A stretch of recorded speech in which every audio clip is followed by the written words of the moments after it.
Doctor Muthulakshmi Reddy நினைவு மகப்பேறு நிதியுதவி திட்டத்தை தான் நம்ம பார்க்க போகிறோம். இந்த திட்டத்தின் மூலியமாக பயன் பெறுபவர்கள் யார் என்று பார்த்தால், தமிழ்நாடு அரசின் சார்பில் நகர்ப்புற மற்றும் கிராமப்புறங்களில் வசிக்கும் ஏழை கர்ப்பிணி பெண்களுக்கு பேறுகாலத்தின் போது ஏற்படும் வருவாய் இழப்பினை ஈடு செய்யவும், அவர்கள் சத்தான உணவுகளை உண்ண வழிவகை செய்யவும் டாக்டர் முத்துலட்சுமி மகப்பேறு நிதியுதவி திட்டம் பயனுள்ளதாக இருக்கிறது. இந்த திட்டம் ஆரம்பிக்கப்பட்ட போது எவ்வளோ தொகை கொடுத்தாங்க, இது எந்த முதலமைச்சர் ஆரம்பித்து வைத்தாங்க அப்படிங்கிறத பார்க்கலாம். பேறுகாலத்துக்கு முன் 2 மாதங்கள் மற்றும் பேறுகாலத்துக்கு பின் 2 மாதங்கள் என மொத்தம் 4 மாதங்களுக்கு தலா ரூபாய் 50 வீதம் மொத்தம் 200 வழங்க மறைந்த முன்னாள் முதலமைச்சர் கலைஞர் கருணாநிதி அவர்களால் கடந்த 2/5/1989 அன்று சட்டமன்றத்தில் 110 விதியின் கீழ் அறிவிக்கப்பட்டது. பிறகு 1998ஆம் ஆண்டு திமுக ஆட்சியின் போது இந்த நிதியுதவி 500 ரூபாயாக உயர்த்தி வழங்கப்பட்டது. பின்னர் 2006-2007 நிதியாண்டு முதல் டாக்டர் முத்துலட்சுமி ரெட்டி நினைவு மகப்பேறு நிதியுதவி திட்டத்தின் கீழ் வழங்கப்படும் தொகை 5000 ரூபாயாக உயர்த்தப்பட்டது. அதன் பின்னர் மறைந்த முன்னாள் முதலமைச்சர் ஜெயலலிதா அவர்கள் தலைமையிலான அதிமுக ஆட்சியில் இந்த தொகை 12,000 ரூபாயாக உயர்த்தப்பட்டது. தற்போது 1/4/2018 முதல் 18,000 ரூபாயாக மீண்டும் உயர்த்தப்பட்டு வழங்கப்பட்டு வருகிறது.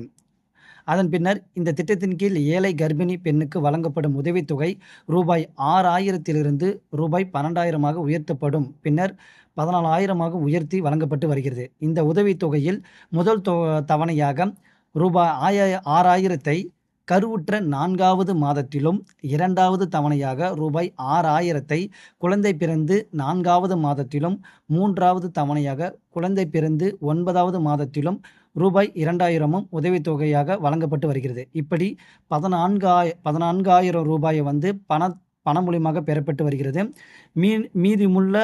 மீதமுள்ள அந்த 4,000 ஊட்டச்சத்து பெட்டகமாக வழங்கப்பட்டு வருகிறது. ஓகேங்களா? அடுத்து நிபந்தனைகள். இந்த திட்டத்தில் நீங்கள் பயன்பெறணும் அப்படின்னா அந்த என்னென்ன நிபந்தனைகள் இருக்குது பார்த்தலாம். இந்த திட்டத்தின் கீழ் பயன்பெற பயனாளி வறுமை கோட்டிற்கு கீழ் அதற்கான தகுதியுடையவராக இருக்க வேண்டும்.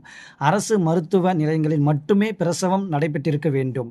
பயனாளி 19 வயது நிரம்பியவராக இருக்க வேண்டும்.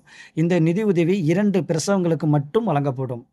இந்த திட்டத்தின் தகுதி ஆனவர்கள் யாருன்னு பார்த்தீங்கன்னா, வறுமை கோட்டிற்கு கீழ் உள்ளவர்கள், பட்டியலில் உள்ளவர்கள், தமிழ்நாடு விவசாய தொழிலாளர்கள், விவசாயிகள், திட்ட உறுப்பினர் அட்டை வைத்திருப்பவர்கள், குடிசை வீடு, சிறிய ஓட்டு வீடு மற்றும் சிறிய வாடகை வீட்டில் வறிய நிலையில் வசிப்பவர்கள்.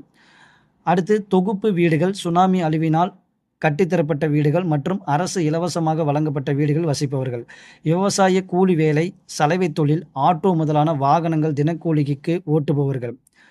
அடுத்து சொந்த வீடு இருந்தும் கூலி வேலை செய்பவர்கள், நிலமற்ற ஏழைகள், குடும்பத் தலைவர், பருவ காலத்திற்கு ஏற்றவாறு வெளியூர் சென்று கூலி வேலை செய்து குடும்பத்தை காப்பாற்றுபவர்கள், குடும்ப தலைமை பொறுப்பேற்ற குடும்பங்கள், வேலைக்கு செல்ல இயலாதவர்கள் போன்ற இவர்கள்லாம் இந்த திட்டத்தின் மூலியமாக பயன்பெற முடியும். இதுதாங்க முத்துலட்சுமி மகப்பேறு நினைவு நிதியுதவி திட்டம்.